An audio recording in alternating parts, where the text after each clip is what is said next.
Hello everyone. मैं हूं प्रकाश सुतार और आज का हमारा जो सेशन है वो आपके भले ही आप किसी भी एग्जाम की प्रिपरेशन कर रहे हो उसके लिए महत्वपूर्ण है, क्योंकि जो खबरें हम आज पढ़ेंगे डिफेंस की, जियोपॉलिटिक्स की और साइंस टेक की, तो ये सारी की सारी इंफॉर्मेशन बहुत ही महत्वपूर्ण है, करंट बेस्ड भी और सब्जेक्टिव भी।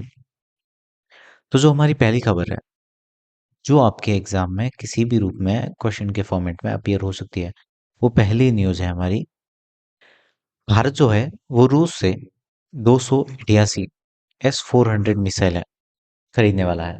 उसके लिए डील साइन हो चुकी है। डील साइन जो की है वो है रक्षा अधिकरण परिषद ने की है। और 288 मिसाइलें खरीदने के बाद ये भारत का आयरन शील्ड बनेगा। आयरन शील्ड इसलिए क्योंकि ये काफी इफेक्टिव है, काफी कारगर है। इसके लिए भारत 10,000 करोड़ की रुपए की डील रशिया के साथ करने वाला है। और ये जो मिसाइल है वो सरफेस टू एयर है। सरफेस टू एयर, ये जो डील होने वाली है हमारी फास्ट ट्रैक डील होगी। और भारत ने अपनी हवाई सुरक्षा को अभेद बनाने के लिए रूस से अतिरिक्त मिसाइलों की खरीद को मंजूरी भी दी है। और ये फैसला दो शेष स्क्वाड्रन के आगमन की पुष्टि करने के बाद ही लिया गया है। अगर S-400 की हम ताकत देखें तो इसकी जो रेंज होगी वो 14 किलोमीटर से लेकर 400 किलोमीटर तक हो सकती है। ठीक है। और अगर हम स्पीड की बात करें तो इसकी जो स्पीड है वो है 14 मैक। मैक 14 की स्पीड से ये चलता है, मतलब 4.8 किलोमीटर प्रति सेकंड की स्पीड से। ये स्पीड काफी हाई होती है दोस्तों। और जो ये मिसाइल है 30 किलोमीटर ऊंचाई तक जा सकती है। और ये टारगेट किसको किसको कर सकती है? तो फाइटर जेट्स को, दुश्मन के फाइटर जेट को, दुश्मन के ड्रोन्स को, और जितने भी बैलिस्टिक मिसाइल्स हैं उनको ये टारगेट कर सकती है। रेंज आप एक बार वापस ध्यान में देख सकते हैं, 400 किलोमीटर तक। स्पीड कितनी है? 14 मैक। अगर पर किलोमीटर देखें, पर सेकंड देखें, तो 4.8 किलोमीटर प्रति सेकंड की स्पीड से ये चलती है। ऊंचाई देख सकते हैं आप, 30 किलोमीटर की ऊंचाई तक ये जा सकती है। भारत ने ये महत्वपूर्ण फैसला क्यों लिया है? क्योंकि रिसेंटली हुआ ऑपरेशन सिंदूर में S-400 ने पाकिस्तान के अंदर 314 किलोमीटर घुस के एक निगरानी विमान को ढेर किया था। और उसी की सफलता के को देखते हुए भारत ने ये फैसला किया है कि 288 और S-400 हम रसिया से खरीदने वाले हैं। ये S-400 एयर डिफेंस सिस्टम है जो रसिया से भारत लेने वाला है। 288 नई मिसाइलें लेगा। Air surface to air missiles होगी इसमें। अगली जो न्यूज़ है हमारी वो है ऊर्जा क्षेत्र से रिलेटेड है। मतलब सोलर एनर्जी, एक ऐसा अणु बनाया गया है जो सोलर एनर्जी को अपने पास स्टोर करेगा और फिर धीरे धीरे उसको जब भी जरूरत पड़ेगी वो उसको रिलीज करेगा। और ऐसे अणु को नाम दिया गया है पायरिमिडॉन।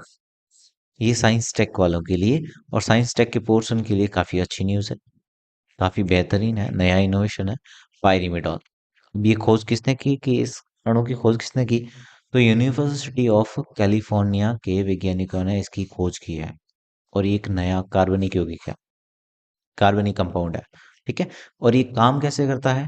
तो एक जैसे एक मैकेनिकल स्प्रिंग होती है ना, उसी हिसाब से काम करता है। जैसे छोटे हमने अपन जब हम छोटे थे तो खिलौने आते थे जिनमें चाबी लगती थी।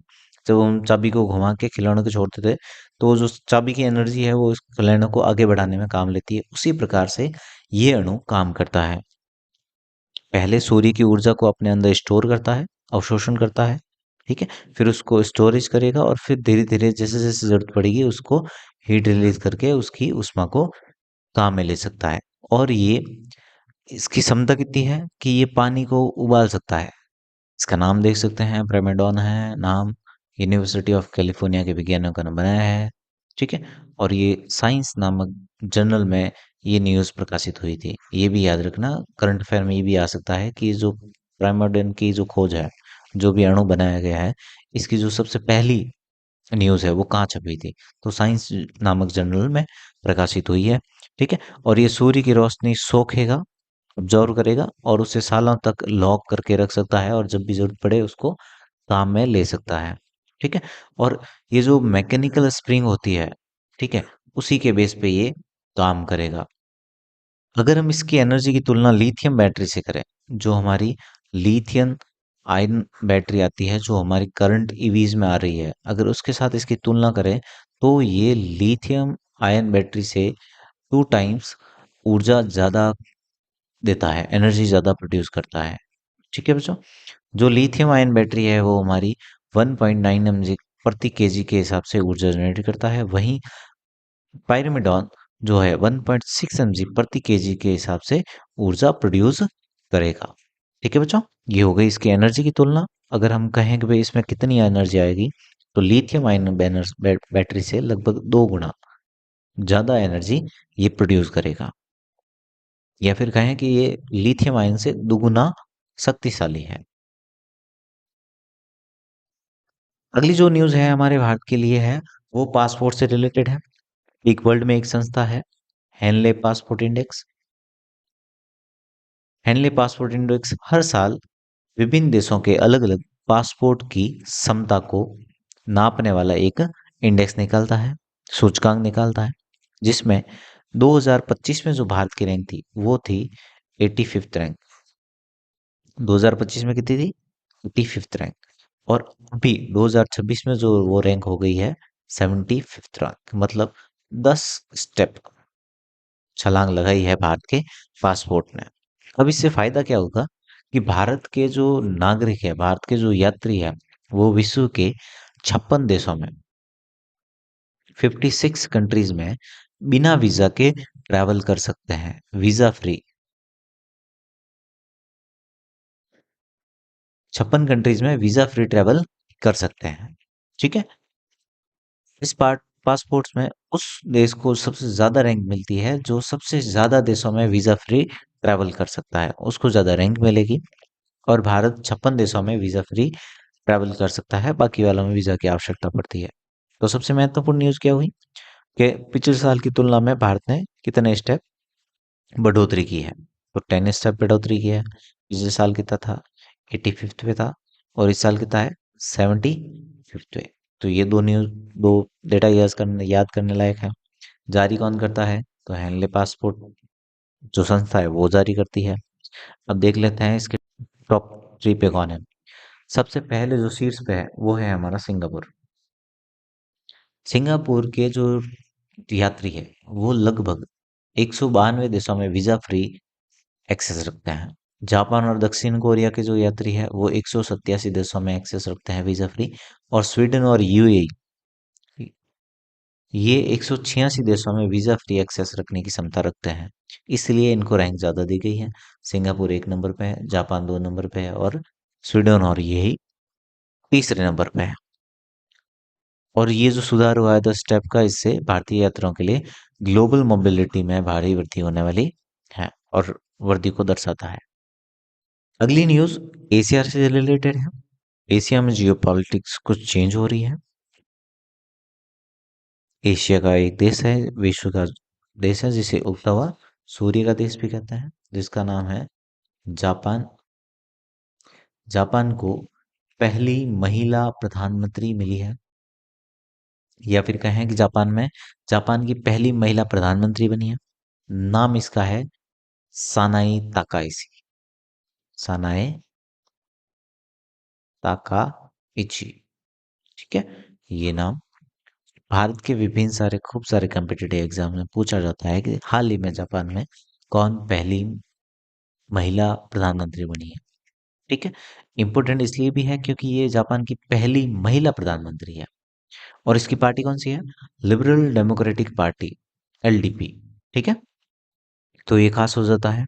दूसरी न्यूज ये है खास कि पाकिस्तान ने पहले T20 विश्व कप 2026 भारत के साथ खेलने से मना किया था, लेकिन अब उसने इस वापस अपने निर्णय को कैंसिल आउट किया है, और अब 15 फरवरी को कोलंबो श्रीलंका में होने वाले अपने T20 वर्ल्ड कप में भारत के साथ खेलेगा। ये भी काफी अच्छी न्यूज है। खेल की दुनिया में दो न्यूज काफी अच्छी है। जो अपने विमेंस प्रीमियम लीग 2026 हुए थे, उसमें फाइनल जो जिसने ट्रॉफी जीती है वो है रॉयल चैलेंजर बेंगलुरु।